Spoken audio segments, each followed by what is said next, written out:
하나님의 은혜가 여러분들 가운데 함께 하시기를 주님의 이름으로 축복합니다. 여러분 사랑합니다. 우리 옆에 분에게도 사랑합니다. 두 손 꼭 잡으시고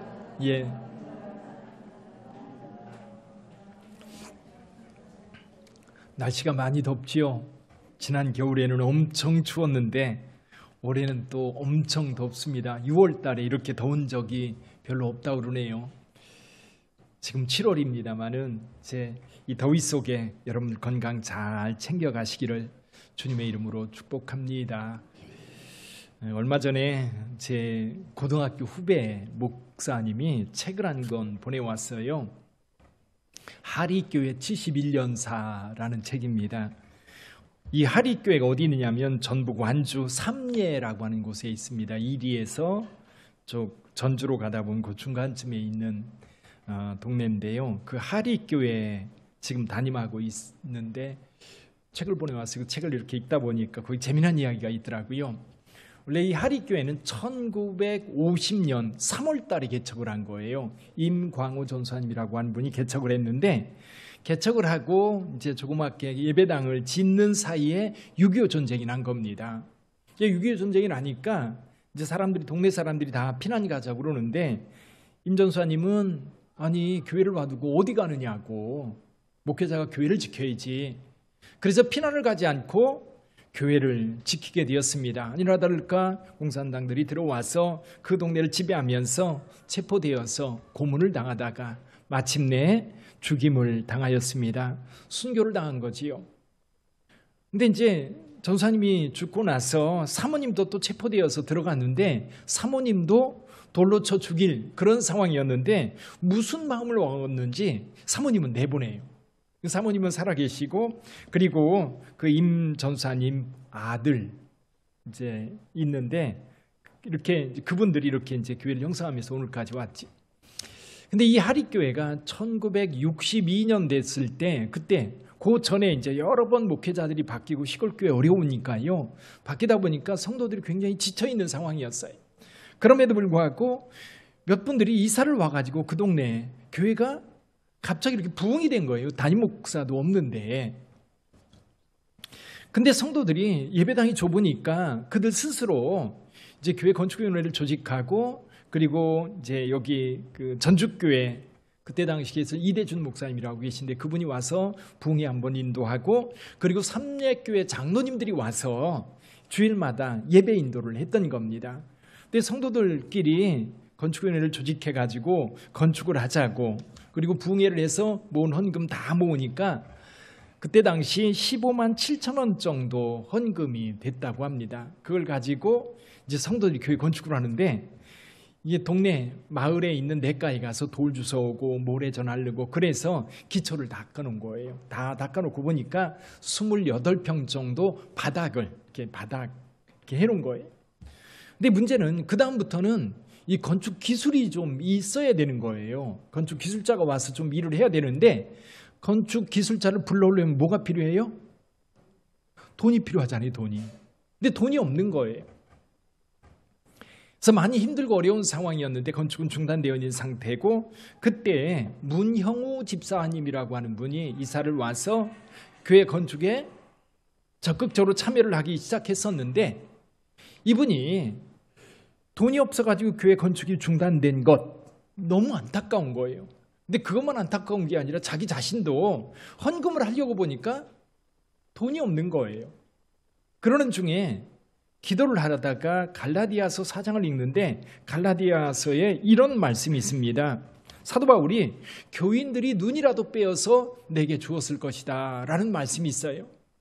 그 말씀과 함께 신문에 어떤 내용이 나느냐면 이 맹인들도 개안수술을 하면 볼 수 있다라고 하는 그 글을 읽고 무작정 어디를 찾아가느냐면 전주 예수병원을 찾아갑니다. 그쪽에서는 전주 예수병원이 중심병원이거든요. 안과에 가가지고 자기 눈을 빼달라고 의사한테 요청을 하니까 의사가 여러 가지 검사를 하고 나더니 눈이 멀쩡한데 왜 빼달라고 그러냐 물어본 거예요. 아니 빼달라고 그러니까 이 멀쩡한 눈을 뺄 수는 없다. 그리고 돌려보냈다고 해요. 첫째 날 돌려보냈는데 그 다음날 또 온 거예요. 그 다음날 왔을 때는 이 의사가 호통을 쳐가지고 다시 보낸 겁니다. 말도 안 되는 소리 하지 말라고. 근데 세 번째 날 또 온 거예요. 그래서 이제 의사가 무슨 생각을 했냐면, 이 사람이 뭔가 사정이 있나 보다. 그래서 왜 눈을 빼려고 그러냐고 물어봤어요. 물어봤더니 그냥 말하는 얘기, 하나님의 성전이 건축을 하다가 중단돼서 마음이 아프고, 또한 하나님께 바칠 헌금도 없는 것이 더욱 가슴이 아파서 내 눈 한쪽을 빼서 팔아가지고 그걸 가지고 헌금을 드리고 싶다라고 이야기를 한 거예요. 이 이야기가 이 의사를 통해서 이 예수병원에 쫙 퍼지게 된 겁니다. 그러면서 이 이야기가 이제 그때 당시 독립문교회, 지금 독립문교회가 저쪽 강남으로 이사를 갔는데요. 한우리교회로 이름을 바꿨죠. 거기 이명재 목사님 목회하고 계셨는데, 이분이 그 부흥회를 하러 가면 부흥회 할 때마다 이 이야기를 하는 거예요. 그 이야기를 들은 성도들이 이제 금반지도 바치고 뭐 여러 가지 헌금도 하고 그렇게 모아가지고 이 교회에 보내주고, 또 한 가지 이대준 목사님하고 마윈 선교사라고 하는 분이 계셨는데, 이 선교사님이 미국에다가 선교 편지를 보낸 거예요. 그래서 이 하리교회라고 하는 교회가 있는데, 이런 교회 문영우 집사님이 이런 일을 하고 있다, 이런 마음을 가지고 기도하고 있다. 미국에서도 성도들이 헌금을 해주는데 그때 당시 헌금이 99,700원이었다 그래요. 우리로 생각할 때는 그게 돈이요? 그때는요 큰 돈이었습니다. 그리고 이제 다른 교회 부흥회에서 이렇게 모은 돈 이렇게 해서 다 합치니까 11만 9천 원이 모아진 거예요. 그걸 가지고 이제 건축 외벽을 다 외모를 이제 완공할 수 있게 되었다고 합니다. 이게 문영우 집사님 아들 문사무엘이라고 지금 저쪽 어디에요? 경북에서 목회를 하고 계시고, 그때 당시 이렇게 헌신했던 분들의 자손들이 다 교회에 충성하고 있는 모습들을 우리가 보게 됩니다.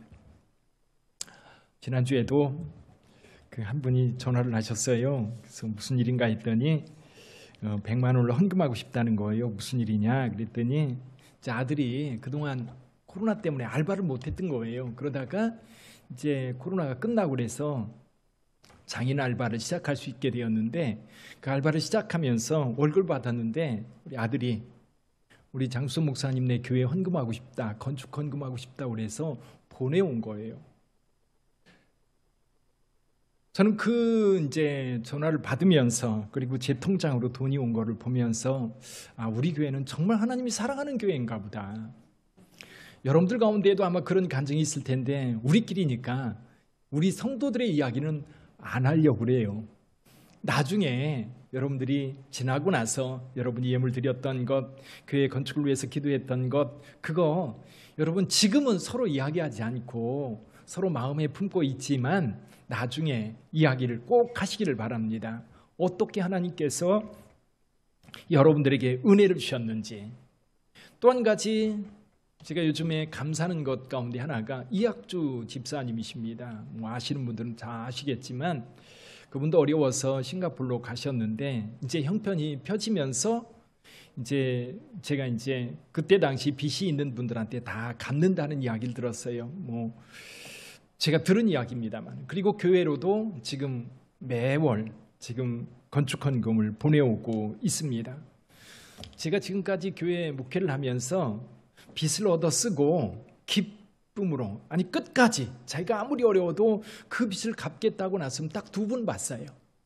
예전에 한 번도 자기가 은행에서 친구들과 함께 사업을 시작했는데 친구들이 다 도주한 거예요. 그 돈 가지고. 그래서 혼자 다 떠안게 된 거예요. 그때 당시에 몇 년도에 거의 70년대, 80년대인가 봐요. 7천만 원의 빚을 졌는데 혼자 떠안고 그것을 다 갚는 모습을 봤어요. 굉장히 대단하다. 이게 보통 마음이 아니지요. 근데 여러분, 이렇게 하나님 앞에 이렇게 헌신한 분들을 가만히 보면요, 주님의 몸된 교회에 대한 사모함이 굉장히 커요. 사모하지 않았는데 그냥 의무적으로 하나님 앞에 헌금을 드린다? 그런 건 없는 것 같아요. 오늘 여기 시편 84편 같은 경우도 이 성전을 사모하는 것, 근데 사실 성전 건물을 사모하겠습니까? 물론 그 건물로 상징되어지는 하나님의 임재, 하나님을 향한 그 마음이지요. 오늘 본문의 말씀에서도 이 하나님의 성전을 사모하는 마음이 너무너무 강해서 병이 날 지경이에요. 병이 날 지경. 상사병이 걸린 거지요. 그렇지요. 병이 난 그런 마음으로 사모하는 마음을 가지고 있는데 우리 하나님께서 그 마음에 복을 주시는 겁니다. 또 주님의 몸된 교회를 생각하면서 늘 매일매일 기도하면서 모은 돈으로 헌금하는 분들 계세요. 그 마음이 하나님께서 기쁘게 받으시는 줄 믿습니다. 자, 그 사모함은 어디서 오는 걸까? 연애하는 청년들을 보면 사랑하는 연인 늘 마음에 품고 살겠지요. 그렇죠. 주변에 또 일하는 분들을 또 보면 자기가 좋아하는 일을 하는 사람들은요, 거기에 온전히 매몰되어서 일을 해요. 다른 거 마음 뺏기지 않아요. 오직 거기에 온전히 올인해서 일하는 모습을 보면 참 행복하겠다. 오늘 또 여기 주의 전을 사모하는 고라 자손. 여러분 여기 고라가 누군지 아세요? 고라 많이 들어보셨지요? 민수기 16장에 보면 고라라고 하는 사람이 나옵니다. 고라는 고핫 자손이에요. 고핫 자손은 레위에게 세 아들이 있었어요. 게르손, 무라리, 고핫 이렇게 세 자손들이 있었는데 이 고핫 자손이 사실은 성전을 섬기는 데 중심이에요. 물론 거기에 고핫 자손 가운데 누가 있어요? 여기 물론 이제 모세와 아론이, 모세는 지도자로 아론이 성전의 제사장으로 세움받았지만 그 형제들 가운데 고라는 사실 자기의 형제들이 성전 제사장으로 섬기고 자기네들은 성전에 허드렛 일을 하는 것처럼 느껴지니까 그랬는지 반발을 했어요. 혼자만 한 게 아니에요. 다비단, 아비람, 온 이런 사람들 같이 협력해가지고 250명이 이 모세와 아론을 대적했던 겁니다.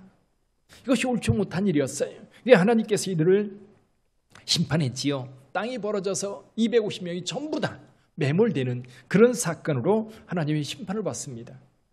근데 여기에요, 이 고라 자손들 가운데 고라의 아들들이 아버지 일에 참여하지 않아요. 우리 주변에는 사실은 옳지 않아도 이 자식된 도리로 아버지를 따라가는 경우가 의외로 많습니다. 오히려 아버지를 바른 길로 이끌어야 되는데 오히려 아버지가 잘못된 길로 간다고 해도 자식된 도리로 아버지를 어떻게 포기할 수 있냐, 그렇게 따라가는 것이 옳은지 그른지 여러 가지 문제가 있지요. 근데 분명한 것은 여러분 이거예요. 고라는 그 잘못된 길로 갔지만 고라의 자손들은 여러분 잘못된 길을 따라가지 않았어요. 그리고 오늘 본문의 말씀에 보면 고라 자손의 시가요, 성경에 몇 편 있어요. 85편도 고라 자손의 시예요. 이들은 성전을 섬기면서 이 성전 섬기는 것을 정말 기쁨으로 생각했던 거예요. 정말 감사함으로 생각했던 거예요. 자기네들이 성전을 섬길 수 있다고 하는 이 사실이 너무너무 행복하고 너무너무 기쁘고 또 성전을 위해서 자기네들이 뭔가 할 수 있다는 이것이 그들에게 굉장한 자부심이었던 거예요. 그래서 오늘 이 노래로 하나님 앞에 영광 돌리고 있는 거예요. 어떻게 사모하는지 한번 볼까요? 1절과 2절을 한번 읽어볼까요? 같이 한번 읽어봅니다. 만군의 여호와여, 주의 장막이 어찌 그리 사랑스러운지요. 내 영혼이 여호와의 궁정을 사모하여 쇠약하며 내 마음과 육체가 살아계시는 하나님께 부르짖나이다. 아멘. 성전을 생각하면 잠이 오지 않는 거예요.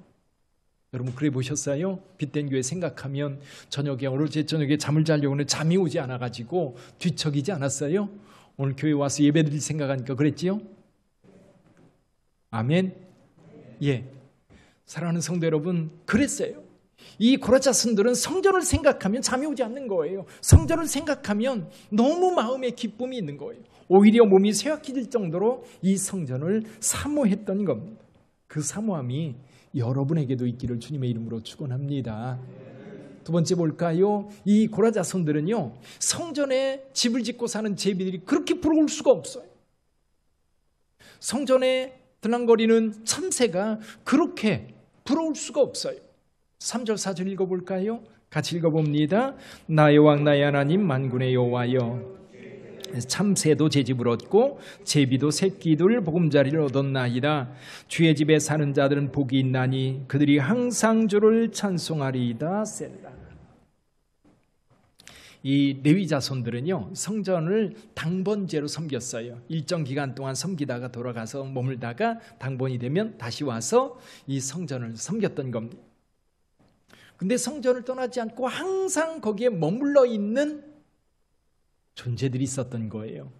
어느 날 가서 보니까 이 성전 처마에 제비집이 있는 거예요. 그리고 참새들이 거기에서 짹짹거리고 노래하고 있는 거예요. 그 모습을 보니까 너무 부러운 거예요. 성전에 항상 살면서 하나님을 찬송할 수 있다면 얼마나 좋을까. 저도 생각해 보면 처음에 교회 다닐 때 저희 집이 참 어려웠거든요. 그때 몇 년 사이에 우리 어른들이 하신 말씀, 우환이라고 그러죠. 집안의 어려움이. 근데 이 우환이라고 하는 게요, 한번 왔다 가면 끝나는 게 아니에요. 몇 년 동안 계속 이렇게 엎친 데 덮친 격으로 다가옵니다. 그러면 살아날 사람들이 별로 없어요. 집안이 망하는 게 그렇더라고요. 근데 그때 이제 신앙생활을 시작했는데 교회만 가면 얼마나 행복한지 몰라요. 걱정, 근심 다 사라지고 정말 행복했어. 아마 이 시인 고라 자손은 그 제비들을 보면서 야, 그냥 성전에 저렇게 살면서 항상 하나님을 찬송할 수 있다면 얼마나 좋을까? 얼마나 좋을까? 그러면서 이런 생각을 해봅니다. 10절을 읽어볼까요? 10절 같이 읽어봅니다. 주의 궁정에서의 한 날이 다른 곳에서 첫날보다 나은즉 장막에 사는 것보다 내 하나님 성전 문지기로 있는 것이 좋사오니. 아멘. 얼마 전에 펜트하우스라고 하는 드라마가 있었지요. 그렇죠? 아마 여기 악인의 장막, 여기 그런 생각이 돈이 많아가지고 악한 일을 벌여가지고 돈 많이 벌어서 이 강남의 펜트하우스에 사는 것 생각해보고, 또 교회에서 그냥 교회 오면 늘 청소하고 또 교회를 섬기는 자로 살아가는 것을 생각해 볼 때에 무엇이 더 행복하냐라고 물을 때 이 고라 자손은 성전 문지기로 있는 것이, 거기 지키는 것이 훨씬 더 행복하다고 이야기하는 것. 그만큼 하나님 전 가까이에서 하나님과 함께하는 것을 복으로 생각하고 있는 겁니다. 여러분 어떠셔요? 오늘 주님만 몸된 교회 예배드리러 나올 때 억지로 나오셨습니까? 기쁨으로 나오셨습니까? 오늘 우리 교회 처음 오신 분이 계신데요, 어젯밤 밤잠 못 주무셨을 거예요. 오늘 교회 가야 되니까. 그렇죠? 이 고라 자손은 그 기쁨이 있었어요. 그 감사함이 있었어요. 우리는 여기서 한 가지 질문을 해봅니다. 왜 이 사람은 이렇게 주의 전을 사모할까? 왜 이 사람은 주의 전에 계신 하나님, 여호와 하나님을 그렇게 사모하는 마음을 가지고 계실까? 저는 이 말씀을 읽으면서 이 사람이 여호와의 전을 사모하는 이유가 있겠다. 왜 여호와의 전을 사모할까? 저는 그 중에 한 가지를 이렇게 봅니다. 정직한 자를 좋아하시는 하나님. 우리 11절을 한번 볼까요? 11절 같이 읽어보지요. 여호와 하나님은 해요 방패이시라. 여호와께서 은혜와 영화를 주시며 정직하게 행하는 자에게 좋은 것을 아끼지 아니하실 것임이니이다. 아멘. 여러분, 세상은 수단과 방법을 가리지 않고 내게 유익이 되면 모든 것을 합니다. 이게 세상인 것 같아요. 내게 유익만 된다고 한다면 뭐 슬쩍 하는 거는 보통이고, 속여서라도 내 것을 만들려고 하는, 정말 하나님의 공의가 살아있지 않고 오히려 세상은 불의와 악이 판을 치고 있는 상황이에요. 그런데 여러분, 여호와 하나님만큼은 공의로우신 하나님이세요. 정직한 자를 좋아하시는 분이에요. 거짓의 사람들을 미워하시는 하나님입니다. 근데 우리가 신앙생활 하다 보면 이 시편 기자들도 그렇고 성경의 이 예언자들도 그래요. 악한 자들이, 악인들이 잘 되는 것을 보면 너무너무 속상합니다. 가끔은 부럽기도 해요. 다 때려치고 그냥 하나님의 말씀 버려두고 내가 악을 행해서라도 나 잘 살면 되는 거 아닌가. 근데 부러워하지 마세요. 그 부러워하지 말라고 합니다. 악인들은요, 어느 날 사라져 버려요. 어느 날 없어져 버려요. 그래서 우리의 짧은 인생 속에서는 하나님의 공의를 다 보기가 어려워요. 근데 좀 더 길게 보면 하나님의 공의가 반드시 이루어지고 있다는 것을 여러분들도 보게 될 거예요. 여러분이 공산주의가 얼마나 많은 사람들을 고통과 아픔과 죽음 가운데 몰아넣었습니까? 그게 무너지는 것을 보면서 야, 하나님은 진짜 살아계시구나. 제가 예전에 필립 얀시라고 하는 사람이 쓴 책 가운데 뜻밖의 장소에서 만난 하나님이라는 책이 있어요. 루마니아에서, 동독에서, 러시아에서 하나님이 일하시는데 그 역사가요 정말 놀라워요. 그 공의가 사라진 것처럼 보이는데 하나님의 공의는 분명히 살아있어서 때가 되면 역사하십니다. 하나님을 믿는 자들에게 포기하지 말아야 될 것 가운데 하나가 하나님의 공의예요. 정직하게 행하는 자들을 주님께서 축복하신다는 사실을 믿을 때에 이 땅에도 하나님의 공의가 이루어지는 줄 믿습니다. 우리나라 같은 경우 여러분 저희 세대지요. 586 세대, 386 세대 뭐 그런 얘기를 하는데요. 민주화를 위해서 얼마나 많이 소리 지르고 외치고 희생당했습니까? 몇몇 사람들에게만 공의요 정의가 실행되는 게 아니라 온 국민에게 이것이 정의가 실현되고 공의가 실현될 때 살만한 나라가 되는 거거든요. 시인은 정직하게 행하는 자를 주님께서 복 주시는 것을 봤던 거예요. 또 한 가지, 우리 하나님은요 기도를 들으시는 하나님이세요. 우리 8절 한번 볼까요? 8절 만군의 하나님 여호와여 내 기도를 들으소서 야곱의 하나님이여 귀를 기울이소서 셀라. 여러분 기도응답 받아보셨어요? 아멘. 자, 한 번이라도 내가 간절히 기도했는데 하나님이 응답해 주셨다고 확신한다면 인생이 달라질 거예요. 근데 어떤 분들은 수도 없이 하나님께서 내 기도를 들어주셔요. 근데 그거보다도요 저와 여러분들은 연약한 자들입니다. 하나님의 도움의 손길이 아니면 살아갈 수 없는, 그렇죠? 살아갈 수 없는. 가끔은 우리 자녀들이 부모님에게 그 사춘기도 있고 뭐 그러잖아요. 반항하잖아요. 그리고 부모님에게 대들잖아요. 근데 자녀들이 왜 그럴까요? 부모를 때로 무시하기도 하고 대들기도 하고 그러는데 은혜가 뭔지 몰라서 그래요. 안 그래요? 자녀들이 왜 은혜가 뭔지 몰라요? 모든 것을 부모로부터 받았어요. 그게 익숙해진 거예요. 그게 당연한 것처럼 여겨요.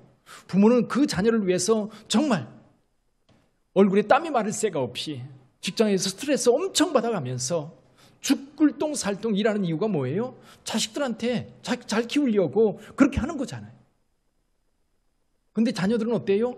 자기가 원하는 거 조금만 늦게 주거나 아니면 조금만 마음 상하게 하면 집을 나가느니 마느니 그래요. 한번 나갔다 와야 돼요. 그래야 부모님이 귀한 줄 알아요. 모든 것을 공급해 주니까 당연한 것처럼 여기지만 하나님께서 저와 여러분들을 지키시는 것도 마찬가지입니다. 당연한 게 아니에요. 우리의 예수를 믿으면 구원받는다고 말합니다. 그런데 여러분 예수께서 우리를 위하여 십자가를 지셨다고 하는 이 고통의 시간들을 우리가 묵상할 수 있다면 이게 거저로 주어진 게 아니라는 사실을 알 수 있잖아요. 우리의 기도를 들으시는 하나님, 우리와 함께 하시는 하나님, 이 시인은 그걸 절절하게 깨달아 알았던 거예요. 여러분들도 하나님 앞에 그 감사의 기도가 있기를 주님의 이름으로 축원합니다. 기도를 들으시는 하나님, 고난 중에도 함께 하시는 하나님. 여기 보니 그들이 눈물 골짜기로 지나갈 때 그곳에 많은 샘이 있을 것이며 이른 비가 복을 채워주나이다. 때로 힘든 일이 있습니다. 어려운 일이 있습니다. 그런데 그 어려운 일이 어려운 것으로 끝나는 것이 아니라 하나님의 은혜의 자리가 되더라는 거예요. 감사는 하나님의 은혜에 대한 우리의 반응입니다. 아멘. 감사가 크다는 얘기는 하나님께 주신 은혜에 대한 내 반응이 그만큼 크다는 거예요. 저는 그렇게 생각해요. 여러분 각자에게 주신 하나님의 은혜는 적고 큰 게 없어요. 여러분 모두에게 정말로 헤아릴 수 없는 많은 은혜를 주신 줄 믿습니다. 아멘. 정말로 많은 것을 주셨는데 문제는 뭐냐면 내가 그걸 얼마나 느끼느냐라는 거예요. 얼마나 느끼느냐? 아주 작은 것에도 하나님의 은혜를 느끼는 사람들에게는 그 삶이 얼마나 기쁘고 얼마나 행복하고 얼마나 즐겁고, 그래서 여기 성전을 사모하는 고라사손이 나오는 겁니다. 근데 아무리 큰 은혜를 줘도요, 그것을 은혜로 여기지 않으면 은혜일 수 없어요. 아무리 큰 것을 하나님께서 주어도 그것이 은혜로 여기지 않고 당연한 것으로 여기면 감사도 없고요, 기쁨도 없고요. 그래요. 사랑하는 성도 여러분, 오늘 맥주 감사절입니다. 하나님이 주신 은혜를 헤아려 보시기를 바랍니다.